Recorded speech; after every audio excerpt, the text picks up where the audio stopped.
would spend our whole lives searching for what our identity, what our real name was, and that there'd be many moments in our lives where we let different kinds of names define us. When we've looked in the mirror, compared ourselves to pictures, and heard the name ugly. When we've been left by loved ones, people we trusted once, and heard the name unworthy.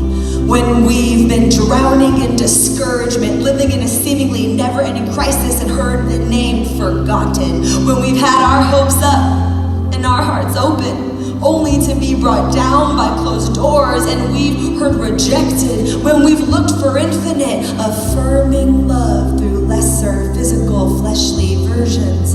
When we gave it away, or when it was stolen, and we heard impure, we heard garbage. When we go to other vices to ease our pain, and we hear addict, we hear forever broken. When we feel like we're living in the shadow of someone else's calling, and we hear second place.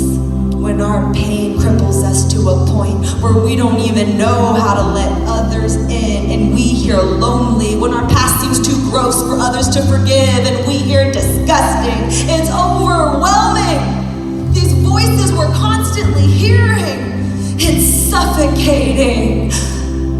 This air of constant critique and comparing, and it's sort of amazing. The people whose voices I've allowed to name me, the power I've given to my past, to my mirror, and to my surroundings, and enabled them to identify me. The amount of years I've spent living up to whatever others say over me.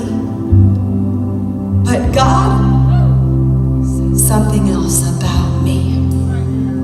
It's like he knew there would be other voices, so he wrote his voice down in a timeless book of truths that would remind us over and over again. In the moments when lies would block his truths and somehow make us forget. So I'm going back to the source, not the people I've allowed to represent God to me, but the actual, literal, tangible words that he has written down for me. And there's some other names he's given to me.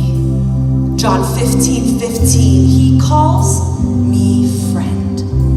1 Thessalonians 1:4, he calls me chosen. Ephesians 2:10, he calls me his workmanship. He calls me his art. He calls me handmade. He calls me purposed and fashioned for good things. 1 Corinthians 6:19, he calls my body a temple. He calls it the residence of the Holy Spirit. Acts 1:8, he calls me his messenger to the world. Galatians 3:26, he calls me his child. Romans 5:8, he calls me greatly loved. John 8:36, he calls me free, free indeed. 2 Corinthians 5:17, he calls me brand new. And it's amazing how different these names are from the names I'm used to listening to.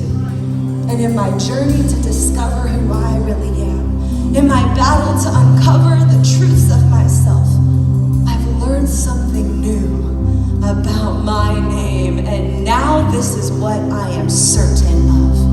My name is not the name the world calls me. My name is not the name my past calls me. My name is not even the name my own mirror calls me, but my name